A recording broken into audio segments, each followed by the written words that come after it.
भगवान जगन्नाथ की यात्रा आज निकली है और यहाँ समापन स्थल है जहाँ पर हम लोग खड़े हैं। और इसको पूरे रास्ते में हम लोगों ने पुलिस की चाक चौबंद व्यवस्था की थी। जुलूस के आगे पीछे और बीच में बॉक्स फार्म में हम लोगों ने ड्यूटी लगाई थी। और ऐसा पहली बार हुआ है हापुड़ में कि ये भगवान जगन्नाथ यात्रा 1 महीना 1.5 महीना पहले निकल जाती थी। और आज इस बार हम लोगों ने सांस्कृतिक एकता को बरकरार रखते हुए पूरे हिंदुस्तान की एकता को मद्देनज़र रखते हुए इस बार हम लोगों ने ये तय किया था कि जिस दिन जगन्नाथपुरी में भगवान जगन्नाथ की यात्रा निकलेगी उसी दिन हापुड़ में भी निकलेगा, जिससे पूरा महोत्सव एक साथ एकीकृत हो सके, पूरे भारत में एक ही दिन निकले।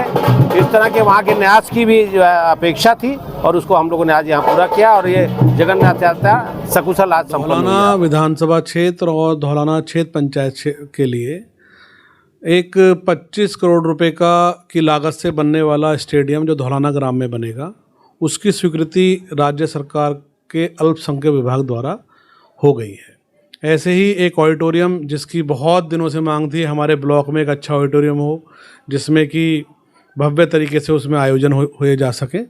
एक अच्छा ऑडिटोरियम भी हमारे धौलाना ब्लॉक में, ब्लॉक परिसर में, उसके लिए भी 5 करोड़ रुपए की स्वीकृति हुई है। और इसी प्रकार पिलखुआ में भी एक ऑडिटोरियम, एक बहुत भव्य रूप का ऑडिटोरियम 6.25 करोड़ रुपए में पिलखुआ में उसकी स्वीकृति हुई है। हमने ये प्रस्ताव जो है अपने कलेक्ट्रेट, अपने डीएम के माध्यम से अल्पसंख्यक विभाग के द्वारा मांगे गए थे, जिसमें मेरे द्वारा ये प्रस्ताव दिए गए।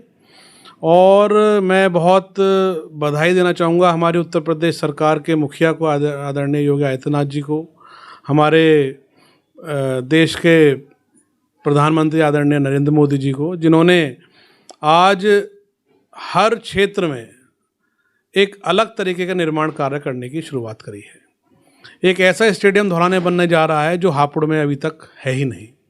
25 करोड़ की लागत से जो स्टेडियम हमारे क्षेत्र में बनेगा, उससे हमारे युवाओं को हर तरीके की खेल की सुविधाएं उपलब्ध होंगी, चाहे वो इंडोर एक्टिविटीज़ हो चाहे आउटडोर एक्टिविटीज़ हो।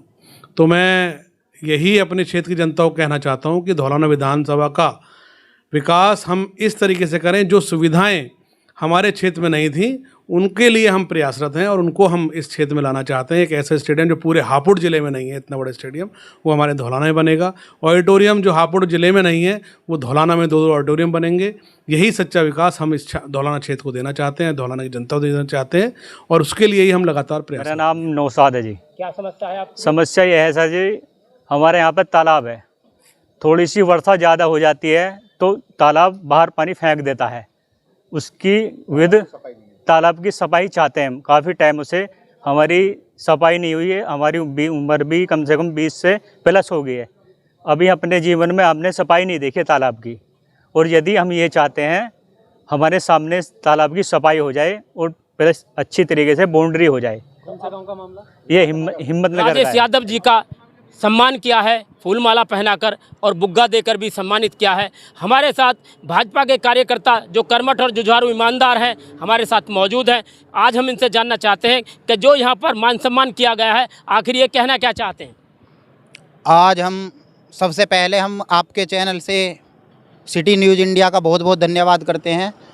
और प्रदेश उपाध्यक्ष हमारे राजेश यादव जी बनाए गए हैं, उनके स्वागत के लिए हम सैकड़ों गाड़ी व सैकड़ों कार्यकर्ताओं के साथ हम गढ़ टोल प्लाजा पर खड़े हैं और स्वागत सम्मान में हम फूल में माला पहनाकर और पटका पहनाकर स्वागत के लिए तैयार हैं। देखा जा रहा है कि जैसे कि आप भाजपा के कार्यकर्ता और 2027 का चुनाव भी आने वाला है, तो भाजपा सरकार ने आखिर राजेश यादव जी को क्या सोचकर जो नियुक्ति किया है? 2027 का चुनाव आने वाला है और जो अखिलेश यादव जी की गलत सोच है कि यादव समाज हमारे साथ है, वो उनका वहम मिटने वाला है और राजेश यादव जी को प्रदेश उपाध्यक्ष बनाने पर सारा वोट यादव समाज का सब भाजपा के पक्ष में। हमारी सरकार बनती है, हम 300 यूनिट पूरे प्रदेश में हर घर हर परिवार को फ्री देंगे।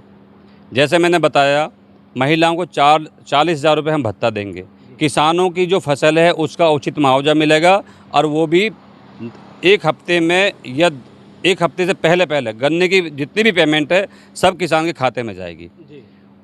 किसान की जो लागत है उसके हिसाब से उसका एमएसपी निर्धारित किया जाएगा। बच्चे 1 से लेकर 12वीं तक जितनी भी शिक्षा है वो सब मुफ्त करी जाएगी। अच्छा। तो ऐसे बहुत सारे वादे हैं जो हमने किए हैं और जिसको हम करेंगे भी, क्योंकि हम सिर्फ वादे नहीं करते। हमारी सरकार ने 12 से 17 में भी जितने वादे किए थे उन सबको पूरा किया। आप हमारा इतिहास उठा कर देख लो। हम इनकी तरह झूठ नहीं बोलते हैं कि वादे कर देते हैं और उसके बाद में भाग जाते हैं, दोबारा नाम नहीं लेते। आप बताइए, जब ये सरकार में आए थे इनका बुलेट ट्रेन चलेगी, कहाँ है वो बुलेट ट्रेन? आपने कहा इन्होंने स्मार्ट सिटी बनेंगे, कहाँ है स्मार्ट सिटी? इन्होंने कहा था कि हम किसानों की आय दुगनी कर देंगे, कहाँ है? तो ये जो वादे करते हैं ये सिर्फ झूठ बोलते हैं, जनता को गुमराह करते हैं। अब जनता 2027 में इनके चक्कर में नहीं आएगी। जनता इस बार 2027 में समाजवादी पार्टी की सरकार बनाएगी और हमारे माननीय राष्ट्रीय अध्यक्ष जी श्री अखिलेश यादव, जो आज ये मासिक पंचायत आपके यहाँ पे हो रही है, ये अपनी समस्याओं के समाधान के लिए या जो भी जिसकी समस्या उसको बताने के लिए कहा गया है।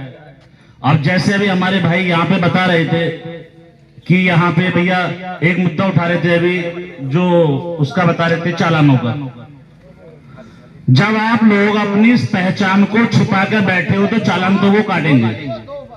मुझे एक बात बताओ, जो चालान काटने के लिए कह रहे हैं, क्या किसी के गमछा टोपी पहने हुए था?